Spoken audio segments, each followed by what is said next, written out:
The land didn't forgive mistakes. Ethan Caldwell learned that before he could read, watching his father work the same patch of Arizona dirt from dawn until the sun bled out across the horizon. 1875 wasn't kind to dreamers or the weak. Out here, 30 miles from anything resembling a town, you either made the earth give or you starved quiet. He was 17, built lean from labor, with his mother's dark hair and his father's stubborn jaw. People said he had her eyes too, sharp like they could see through smoke. He didn't think much about it. Thinking didn't plow fields or mend fences. "Ethan, water break!" His father's voice cut through the afternoon heat. Robert Caldwell stood by the well, sleeves rolled to his elbows, face weathered like old leather. 43 years of honest work had bent his back some, but not his spine. Never his spine. Ethan drove the post-hole digger into the ground one last time and walked over, wiping sweat from his forehead with a dusty sleeve. The water was warm, metallic, perfect. "You're pushing too hard," Robert said, not looking at him. "Fence will still be there tomorrow. So will the work. That's the problem with you young ones, always racing something that ain't chasing you." Ethan drank again, slower this time. His father had a way of talking that sounded simple but stuck in your head for hours after, like he was speaking two languages at once. "Someone's coming." Robert's tone shifted, just a hair, but Ethan caught it. He turned, following his father's gaze toward the eastern rise where the dirt road crested before dropping into their valley. 6 riders. Moving steady, not hurried. The kind of pace that said they knew exactly where they were going. "We expecting anybody?" Ethan asked. No. They watched in silence as the riders descended, close enough now to make out details. 5 men flanking one in the center, older, gray-bearded, sitting his horse like he was born in the saddle. They wore trail dust and hard miles, but their gear was good, too good for drifters.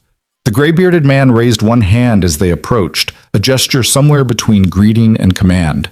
His rider stopped 10 yards out. He came forward alone. "Afternoon," he said. His voice was smooth, educated even, but it had edges underneath. "Robert Caldwell?" "That's right." Robert stepped forward, positioning himself slightly in front of Ethan. "Help you with something?" "Hope so." The man smiled, but it didn't touch his eyes. "Name's Vernon Cross. I represent certain interests in this territory. Interests that are looking to consolidate holdings, bring some order to the chaos." He glanced around their property, the house, the barn, the fields stretching toward the hills. "Fine piece of land you got here." "We like it." "I imagine you do. Problem is, it sits right in the middle of a larger tract we're assembling. Makes things complicated." Cross leaned forward in his saddle. "I'm authorized to make you a fair offer, more than fair considering." "Considering what?" "Considering how far you are from help, considering what happens to men who plant roots in contested ground." Cross's smile stayed put. "Considering that I'm being polite." Ethan felt his jaw tighten. His father's hand moved slightly, not a gesture anyone else would notice, but Ethan knew it meant stay quiet. "This land's not for sale," Robert said, calm as Sunday morning. "Been in my family 8 years. Got a deed signed and registered in Tucson. Legal as it gets." "Legal?" Cross repeated the word like it was quaint. "Son, I've watched legal documents burn real easy, seen deeds turn to ash and blow away on the wind." He straightened in his saddle. "I'm not here to debate property law. I'm here to make you rich enough to start over somewhere else, somewhere safer." "And if we're not interested?" Cross let the question hang for a moment, looking past Robert to Ethan, then back. "Then I'll be disappointed. Disappointed that 2 intelligent men couldn't see an opportunity when it rode right up to their door." He gathered his reins. "I'll give you 3 days to think it over. After that, the offer expires. And I can't promise what comes next will be as civilized as this conversation." He turned his horse, then paused. "Your wife," Cross said, still facing away. "She died, what, 6 years back?" "Shame. Heard she was remarkable." Robert's entire body went rigid. Ethan saw his father's hand drift toward his hip, where he kept no gun. "You heard wrong," Robert said, voice like gravel. "She was exceptional." Cross glanced back over his shoulder, something almost like respect flickering across his face. "My mistake." Then he kicked his horse forward, his riders falling in behind him, and they were gone back over the rise as steady as they'd come. Ethan waited until the dust settled. Who was that? Trouble. Robert turned toward the house. The kind that doesn't go away. We're not selling. I know. So what do we do? Robert stopped, his back still to Ethan. We pray they were bluffing, and we prepare like they weren't. That night, Ethan couldn't sleep. He lay on his cot, staring at the wooden ceiling beams his father had cut and placed 12 years ago, before Ethan was old enough to hold a hammer. The house was small, 2 rooms and a loft, but it was solid. Robert Caldwell built things that lasted. Through the thin wall, he heard his father moving around, restless as him. Ethan rose, dressed, and found Robert sitting at the kitchen table with a lantern and a box Ethan had never seen before. It was cedar, darkened with age, about the size of a hat. Can't sleep either? Robert didn't look up. Keep thinking about those riders. Yeah. Ethan sat down across from him. What's that? Robert's hand rested on the box lid. For a long moment he didn't answer, just stared at it like the wood might speak first. Your mother's things, he finally said. Things I probably should have shown you before now. What kind of things? Robert opened the box. Inside, carefully wrapped in oilcloth, were items that made no sense together. A leather-bound journal, worn smooth at the edges. A silver pendant on a chain marked with symbols Ethan didn't recognize.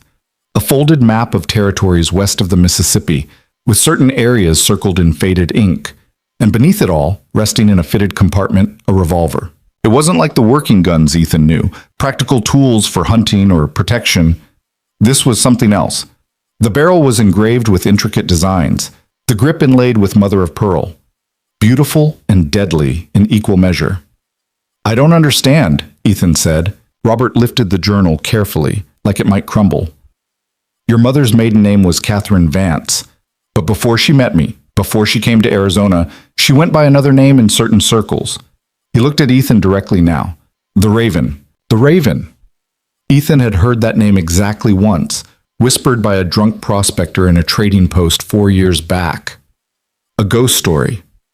A legend about a woman who could outdraw any man alive, who rode with outlaws and lawmen alike, who vanished like smoke when the law closed in. That's a folk tale, Ethan said. It was her life. Robert pushed the journal across the table. She made me promise never to tell you. Said she wanted you to have a normal chance, a clean start. Said the world she came from was poison, and she'd burned every bridge to leave it behind. His voice cracked slightly. But if men like Vernon Cross are showing up on our land, asking about her, talking like they know things. He trailed off. Maybe she knew this day would come. Ethan opened the journal. The first page was dated 1851, written in elegant script. They say every bullet has a name on it. I've fired 1,000 rounds and never believed that. But tonight I met a man who made me want to stop shooting altogether. His name is Robert, and he doesn't know who I am. Maybe that's why I can finally be somebody new. He flipped through pages, accounts of robberies, shootouts, betrayals. Names he recognized from wanted posters and newspapers. Dates that lined up with legendary crimes. And woven through it all, a voice that was raw, intelligent, haunted. I told Marcus today that I was done. He laughed. Said women like me don't retire, we just die slower. Maybe he's right. But Robert asked me to marry him, and for the first time in my miserable life, I want to say yes to something that isn't a con or a grave. She never told you any of this? Ethan asked. Bits and pieces, mostly when she was sick at the end, fever talking. Robert's eyes were distant. She'd call out names, beg forgiveness from people long dead. Sometimes she'd reach for guns that weren't there. He closed the box gently. The day before she died, she looked at me clear-eyed and said, if they ever come for him, you give him the box. Don't let him be defenseless against what I left behind. Who's they? I never knew. Hoped I'd never have to find out. Ethan looked at the revolver again. You think Cross knew her?